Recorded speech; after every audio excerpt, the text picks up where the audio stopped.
Hello, big welcome to expert classes by Piyush Rai. मैं सदाब अहमद जो आज आपको पढ़ाऊंगा इम्यूनिटी के बारे में।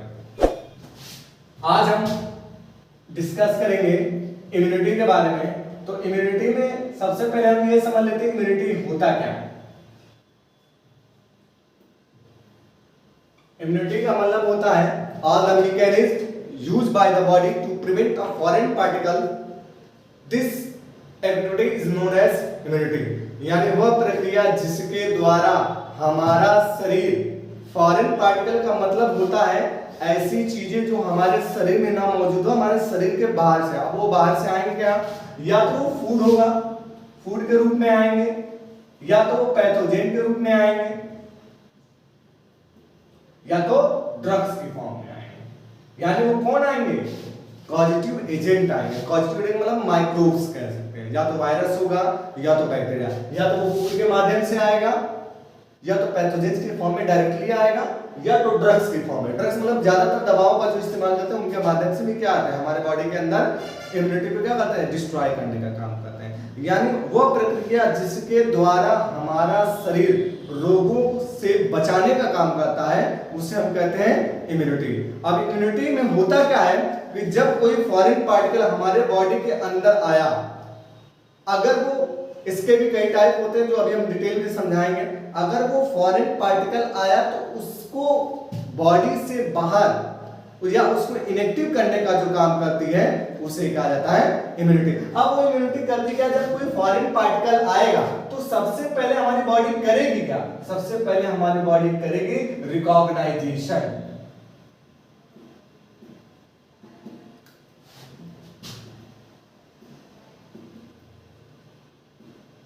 रिकॉग्नाइजेशन। उसके बाद करेगी क्या? फिर करेगी एक्टिवेशन। उसके बाद क्या करेगी? इफेक्टर। इसका मतलब कि अगर जैसे आपने देखा होगा, अगर पुलिस को इंक्वायरी होती है, अगर कोई चोर आता है तो सबसे पहले उसको ढूंढती है, तो हमारी बॉडी क्या करेगी? पहले उस फॉरेन पार्टिकल के बारे में जानकारी प्राप्त करेगी। कैसा फॉरेन पार्टिकल?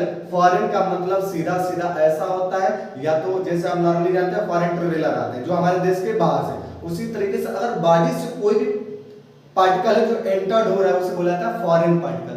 तो फॉरेन पार्टिकल अगर एंट्री करेगा तो सबसे पहले हमारी बॉडी क्या करेगी? उसको रिकॉग्नाइज करेगी। रिकॉग्नाइज करने के बाद जब ये पहचान जाएगी हाँ वाकई में डेंजरस पैथोजेन है, तो क्या करेगी? एक्टिवेशन एक्टिव हो जाएगी। और जैसे ही एक्टिव हो जाएगी उसके बाद उसको मार के गिरा देगी, इफेक्टर यानी उसके प्रति क्या करेगी? क्रिया कर देगी।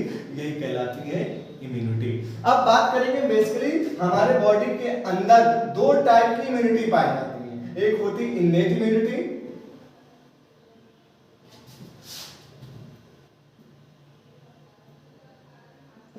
और दूसरी होती है एक्वायर्ड इम्यूनिटी। अब बात करें कि इनेट इम्यूनिटी और एक्वायर्ड इम्यूनिटी में अंतर क्या है। इनेट इम्यूनिटी को कहा जाता है जो एनसीआर का फर्स्ट लाइन ऑफ डिफेंस, यानी कि इसका मतलब फर्स्ट लाइन ऑफ डिफेंस का मतलब ये बाय बर्थ आती है। बर्थ होने के बाद जैसे क्या होती है? इम्यूनिटी। यानी अगर कोई बच्चा बर्थ हुआ तो जो रोगों से लड़ने की उसके अंदर क्षमता होगी, उसके अंदर पहले क्या होगी? इनेट होगी। और आप लोगों ने देखा होगा बहुत सारे बिल्डर्स हैं या कुछ जली हुई चीजों को डायरेक्टली उठा लेते हैं, उनका हाथ नहीं जलता, वो कौन सी होती है? एक्वायर्ड इम्यूनिटी होती है। यानी जो खुद हम अर्जित किए, या तो वैक्सीनेशन के थ्रू किए हो, या तो कोई फूड बैटरी अच्छे से बैलेंस डाइट करके इम्यूनिटी अपनी बना ली हो, या तो प्रॉपर काम करने की वजह से हम अपनी इम्यूनिटी बना, ऐसी इम्यूनिटी को बोलते हैं एक्वायर्ड इम्यूनिटी। अब हम बात करेंगे इनेट इम्यूनिटी में, जिसको कहा जाता है फर्स्ट लाइन ऑफ डिफेंस। पहला जो बचाव का काम होता है उसे क्या बोलते हैं? Innate immunity. इसका कैरेक्टर होता है फर्स्ट लाइन ऑफ डिफेंस। दूसरा इसका खास कैरेक्टर होता है ये नॉन स्पेसिफिक होती है। Non specific.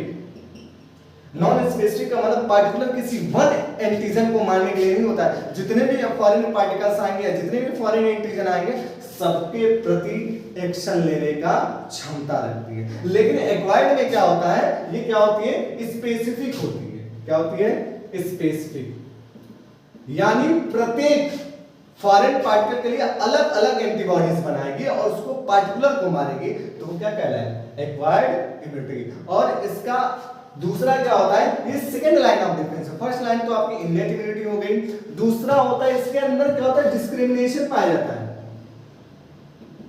डिस्क्रिमिनेशन मतलब आप समझ सकते हो भेदभाव, इसके अंदर भेदभाव नहीं पाए। भेदभाव कहने का मतलब ये क्या करेंगे, पहचानेंगे जो इनकी सेल होंगे, जो इनके फॉरेन पार्टिकल उन्हीं के प्रति क्रिया करेंगे, लेकिन ये इसके अंदर ऐसा नहीं है। जितने भी फॉरेन पार्टिकल आएंगे सबके साथ वो क्या करेंगे, अपना बिहेवियर करना शुरू करेंगे, प्रोटेक्शन करना शुरू करेंगे, लेकिन एक्वायर्ड इम्यूनिटी क्या करेंगे, डिस्क्रिमिनेशन करेगी। और इनके अंदर बहुत सारा वेरिएशन पाए जाते, बहुत सारी विभिन्नताएं, जितने भी फॉरेन पार्टिकल होंगे उनके लिए डिफरेंट टाइप के क्या करेंगे, एंटीबॉडीज का फॉर्मूला। अब दो कंफ्यूजन दूर कर लीजिएगा, एंटीजन किसे कहते हैं और एंटीबॉडीज किसे कहते हैं। एंटीजन का मतलब होता है फॉरेन पार्टिकल जो हमारे बॉडी के अंदर एंटर है। फॉरेन पार्टिकल में कौन से हो सकते हैं, माइक्रोब हो सकते हैं, वायरस हो सकता है, बैक्टीरिया हो सकता है, फंजाई हो सकता है, ये सारे क्या है हमारे बॉडी के अंदर एंट्री हो सकते हैं। अब इनसे जो लड़ने की जो हमारे अंदर बॉडी क्षमता बनाएगी उसे कहा जाता है एंटीबॉडीज कहा जाता है। अब हम बात करते हैं, अगर इनेट इम्यूनिटी के भी कई टाइप होते हैं, मोस्टली आपके एनसीईआरटी में 4 दिए हुए हैं, लेकिन हम उससे एक्स्ट्रा एक आपको पढ़ाएंगे 5। पहला होता है फिजिकल बैरियर, जो ये क्या है, इनेट इम्यूनिटी के टाइप्स हैं। पहला होता है फिजिकल बैरियर, दूसरा होता है फिजियोलॉजिकल बैरियर,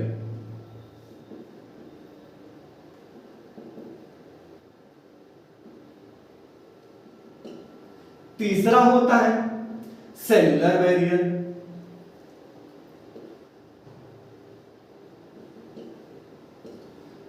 फोर्थ वाला होता है साइटोकाइन बैरियर,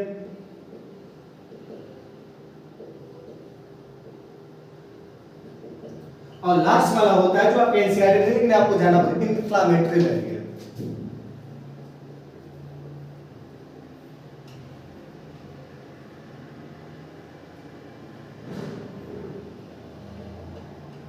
अब फिजिकल बैरियर का मतलब, कोई भी फॉरेन पार्टिकल आया और आपको फिजिकली पहले अटैक किया, आपकी बॉडी के अंदर एंटर नहीं किया। जैसे एक आपका स्किन हो सकता है, दूसरा आपका क्या हो सकता है, म्यूकस हो सकता है। स्किन का मतलब जिसको साइंटिफिक लैंग्वेज में स्ट्रेटम कॉर्नियम कहा जाता है। क्या कहा जाता है, स्ट्रेटम कॉर्नियम, स्ट्रेटम कॉर्नियम। अगर बात की जाए तो जो फिजिकल बैरियर ये होता है, ये भी इसके 2 प्रकार हैं। एक होता है जिसपे ये अटैक करेगा वो है स्किन, दूसरा है म्यूकस। अब म्यूकस की अगर बात की जाए तो इसमें आ जाता है रिस्पिरेटरी ट्रैक्ट,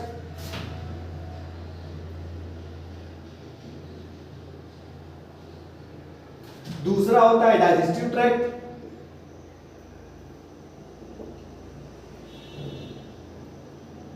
और तीसरा होता है यूरिनो या यूरिनोजेनाइटल ट्रैक्ट।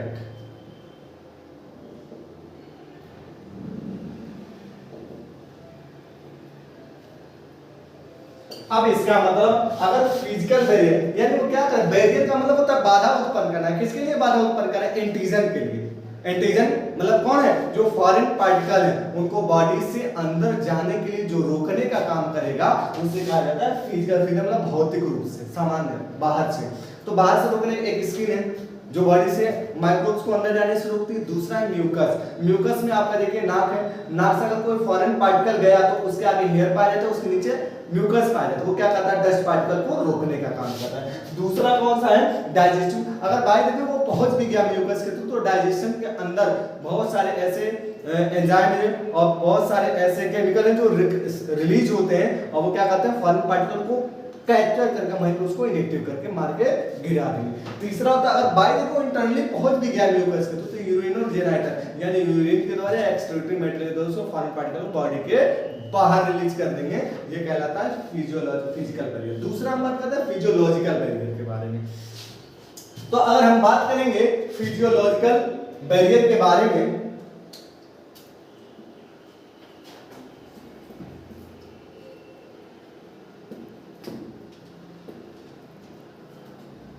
तो आपको पता होगा फिजियोलॉजिकल बैरियर में जो बाहर रूप से अफेक्टेड करे, यानी कि जैसे मान लीजिए बहुत ज्यादा हाई टेम्परेचर हो जाए या आपके गालों से जैसे हम नॉर्मल देखते हैं ऑयली ऑयली दिखने लगता है, तो इसमें क्या होता है फॉरेन पार्टिकल चिपक जाते हैं और चिपक जाने के बाद बाहरी क्या है, ये नष्ट हो जाते हैं। तो कौन सा हो जाएगा फिजियोलॉजिकल बैरियर, बाहर रूप से अंदर जाने ही नहीं देते हैं।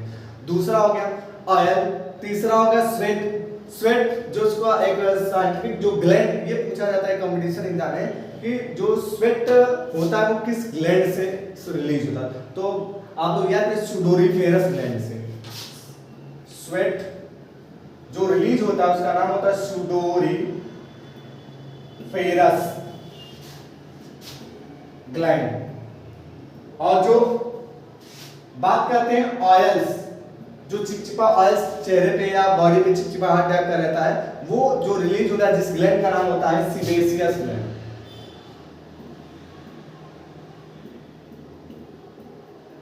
अब फिजियोलॉजिकल बैरियर का मतलब क्या हुआ, जैसे मान लीजिए बहुत ज्यादा गर्मी हुआ तो बॉडी तुरंत स्वेट निकालना शुरू कर, यानी टेम्परेचर को मेंटेन करना शुरू कर देती है। अगर स्वेट नहीं निकलेगा तो आप सोच सकते हैं कि स्किन क्या हो जाएगा, रफ हो जाएगी, फट जाएगा और ब्लड आना शुरू हो जाएगा। फिजिकल बैरियर और पैथोजन क्या हो जाएगा, आसानी से बॉडी के अंदर फटेगा तो ब्लड के थ्रू क्या हो जाएगा, आसानी से पहुंच जाएगा। तो क्या कहते हैं, बाह्य रूप से सुरक्षा प्रदान करने का, यानी एंटीजन को बॉडी के अंदर रोकने का काम करते हैं, उसे बोला जाता है फिजियोलॉजिकल बैरियर। तीसरा होता है सेलुलर बैरियर, यानी पैथोजन अगर बॉडी के अंदर सेल में पहुंच गया तो सेल क्या करेगा, उसको एक पार्टिकुलर जगह पे रोक लेगा और उसको क्या करेगा, कैप्चर करके फाइगोसाइट प्रोसेस, ऑटोफैगी मतलब क्या, उस आर्गन को क्या करेगा, कैप्चर कर लेगा लिक्विड मीडियम के तो और वहीं पे उसको एक्टिव कर देगा, और एक्टिव करने के बाद उसको डिजेनरेट कर देगा ताकि वो आगे फैल ना पाए। तो कौन सा बैरियर कहलाता है, सेलुलर, यानी कोशिका के अंदर उसको मार देने का काम करेगा, उससे बोला जाएगा सेलुलर बैरियर। अब बात करते हैं साइटोकाइन बैरियर। सेलुलर बैरियर में भी देखिए उसमें क्या होता है, फाइगोसाइट होता है और एनके सेल होता है। फाइगोसाइट क्या करता है, उस सेल को क्या करेगा, एंटीजन फॉरेन पार्टिकल, मान लीजिए फॉरेन पार्टिकल है, अगर बॉडी के अंदर एंट्री कर गया तो सेल क्या करेगा, ऐसे इसको कैप्चर करेगा और कैप्चर करने के बाद खा जाएगा या तो उसको इनेक्टिव करके खत्म कर देगा कोशिश करना। और जो एनके सेल होता है जिसको किलर सेल कहा जाता है, एनके सेल क्या करेगा, अगर वो एंटीजन आ गया तो उसके अंदर क्या करेगा, पहले पोर बनाएगा, छेद बनाएगा, और छेद बनाने में इतना उसके अंदर लिक्विड फ्लूइड भर देगा वो ऑटोमेटिकली क्या हो जाएगा, मर जाएगा, आगे वो बह ही नहीं पाएगा, यानी वहीं पे क्या हो जाएगा, ध्वस्त हो जाएगा। उससे बोला जाता है कौन सा, सेलुलर का एनके सेल बोला जाता है। तो वो बहुत सारे पोर कर देगा, पोर के थ्रू क्या करेगा, उसमें लिक्विड फ्लूइड भर देगा, किसके अंदर, जो फॉरेन पार्टिकल यानी माइक्रोब्स जो है, या वायरस होगा या बैक्टीरिया, उसकी बॉडी पर ढेर सारे छेद करके उसे वेट बना देगा, और वेट बनाने में वो वहीं पे क्या हो जाएगा, इनएक्टिव हो, यानी फ्लूइड के माध्यम से उसको नष्ट कर देगा। अगला हम बात करते हैं साइटोकाइन बैरियर। साइटोकाइन बैरियर क्या करेगा, कुछ थोड़ा सा सेलुलर से सिमिलरिटी है, थोड़ा सा ध्यान दीजिएगा। इसमें क्या होगा, मान लीजिए ये कोई एंटीजन है, अब मान लीजिए नहीं, मान लीजिए कोई सेल है, अब कोई एंटीजन आया, इस सेल पे क्या कर दिया, अटैक कर दिया। अब अटैक कर देगा तो ये सेल क्या करेगी, इंटरफेरॉन आप जान सुने होंगे, जो प्रोटीन से मिलकर के बनी होती है, तो इंटरफेरॉन क्या करेगा, इसके अंदर ये तो अपने आप को इन्फेक्टेड कर लेगा, लेकिन आने वाली अपनी अगली कोशिकाओं के लिए क्या कर देगा, इम्यूनिटी प्रोवाइड करेगा। इम्यूनिटी का मतलब ऐसे डेरिवेट्स प्रोटीन का फॉर्मेशन कर देगा और उस प्रोटीन के माध्यम से क्या करेगा, वो आगे ट्रांसफर देगा, यानी अगली जो कोशिकाएं होंगी वो उस एंटीजन से लड़ने के लिए क्या हो जाएंगी, तैयार हो जाएंगे, उसे बोला जाता है साइटोकाइन बैरियर। अब अगली बात करते हैं हम इन्फ्लामेटरी बैरियर के बारे में। तो इन्फ्लामेटरी बैरियर नॉर्मली देखा होगा, ग्रेन्यूल निकल जाता है दाना, या तो कोई फॉरेन पार्टिकल अगर बाय द वे स्किन के अंदर चला गया, कोई जैसे मान लीजिए लकड़ी उठा है, उसका कुछ लग गया तो वहां पे पस बनना शुरू हो जाता है, पस बनने पर वहां पे रेडनेस आ जाती है, पेन होता है, और वहां पे क्या होता है, ब्लड का सर्कुलेशन जो है ना, स्पीडिंग बहुत तेजी से होती है, इसलिए वो टपकने लगता है। तो ये क्या करता है, पोर बना करके फाड़ करके उस पस को बाहर निकालने का काम, यानी फॉरेन पार्टिकल को बॉडी से बाहर निकालने का काम करता है, उसे बोलते हैं इन्फ्लामेटरी बैरियर। अगले टाइप के बारे में हम बात करते हैं एक्वायर्ड इम्यूनिटी के बारे में।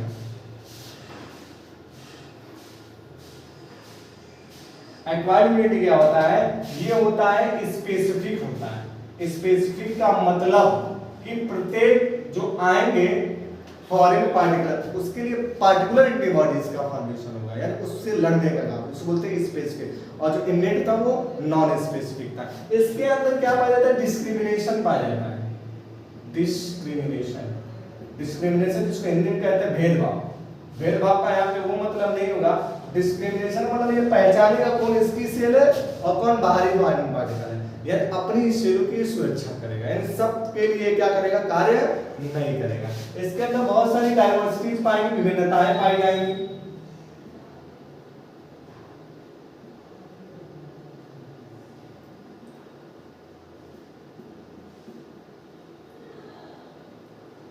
और इसके अंदर एंटीबॉडी जो रिसेप्टर होंगे, पार्टिकुलर रिसेप्टर जो होंगे, जो एंटीजन फॉरेन पार्टिकल जिस पे अटैच होता है, इनके लिए डिफरेंट टाइप्स के होंगे। इनके भी क्या होते हैं, दो टाइप्स होते हैं, एक होता है एपीसी और दूसरा होता है B anti lymphocyte. Acquired immunity के दो प्रकार होते हैं, ए पी सी, और दूसरा होता है बी एंड टी लिम्फोसाइट।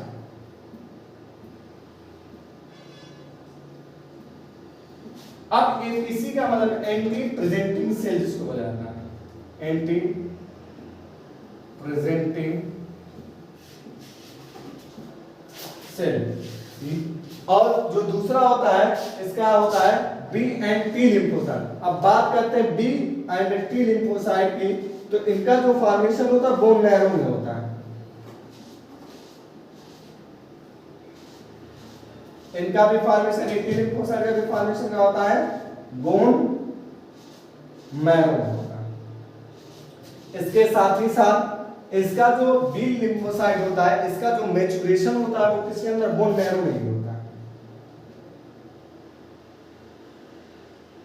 लेकिन इसका जो मैच्योरेशन होता है वो थाइमस के पास, यानी जो आप देखेंगे यहाँ रिब है, इसके ऊपर जो हार्ट है उसके ऊपर थाइमस ग्लैंड पाया जाता है। तो थाइमस के पास क्या होता है, ये बोन मैरो का क्या होता है, मैच्योरेशन होता है। और बात करेंगे तो एंटी प्रेजेंटिंग सेल क्या करता है कि जब बॉडी के अंदर कोई अगर फॉरेन पार्टिकल आया तो उसको फ्रेगमेंट के रूप में तोड़ देता है, यानी छोटे छोटे टुकड़ों में।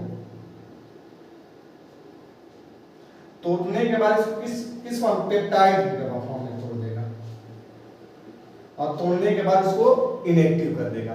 बी एंड टी लिम्फोसाइट का क्या फंक्शन होता है, बी एंड टी का जो फॉर्मेशन तो होता है, इसके अंदर जो मैक्रोफेज कंडीशन, यानी जो सेल को डिस्ट्रॉय करने की कंडीशन कहलाती है, इसके अंदर जो होते हैं वो एंटीबॉडीज का फॉर्मेशन करना शुरू कर देती है। और इसके बारे में हम बात करते हैं, बी लिम्फोसाइट क्या होता है, ये रेड ब्लड सेल होती है, उसमें पाया जाता है। इसकी जो लाइफ होती है वो 3 से लेकर के 6 दिन तक होती है। और जो टी लिम्फोसाइट होता है, इसके जो लॉन्ग पीरियड टाइम, यानी लंबे समय तक ये क्या हो सकते हैं, जीवित रह सकते हैं।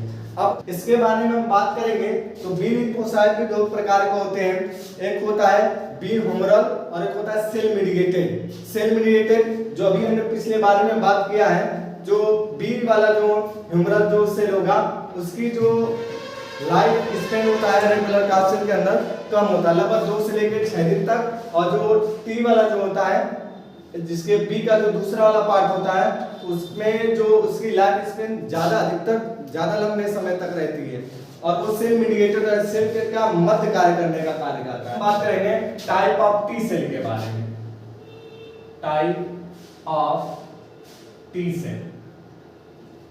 तो टी सेल के बारे में अगर हम बात करेंगे तो इसको कई टाइप होते हैं, टीएच सेल,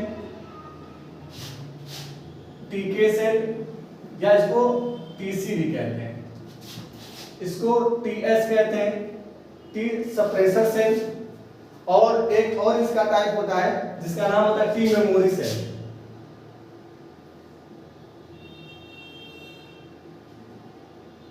टी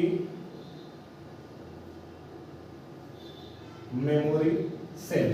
तो टीएच क्या करता है, जो फॉरेन पार्टिकल आता है तो ये क्या करता है, टीएच हेल्प करता है, टी हेल्पर सेल इसको कहते हैं। ये सहायता प्रदान करेगा, यानी कि क्या करेगा, ये बॉडी के अंदर जो होगा लिम्फोटाइन नामक जो मटेरियल है उसको क्या करेगा, सिक्रीट करने का काम करेगा। और इसको क्या करेगा, टीके सेल को क्या करेगा, सहायता प्रदान करेगा। टी किलर सेल जिसको ये क्या करता है, एंटीजन को मारने का काम करता है। तो ये क्या करेगा, लिम्फोटाइन नामक जो मटेरियल लिक्विड फ्लूइड होगा उसके द्वारा क्या करेगा, एंटी फॉरेन पार्टिकल को क्या कर देगा, मार देगा, यानी एंटीजन को मार देगा। और उसको क्या करेगा, टीएस क्या करेगा, उसको सप्रेशन यानी उसको बढ़ावा देने का काम करता है। और टी मेमोरी सेल क्या करता है कि वो अगर कोई फॉरेन एंटीजन पार्टिकल उसकी बॉडी में एंटर हो गया है तो अगली जो सेल होंगे उसके अंदर मेमोरी बना लेगा कि जब अगली बार वो आएगा फॉरेन पार्टिकल या एंटीजन तो उसके प्रति क्या हो जाएगा, बहुत हाईली काम करेगा।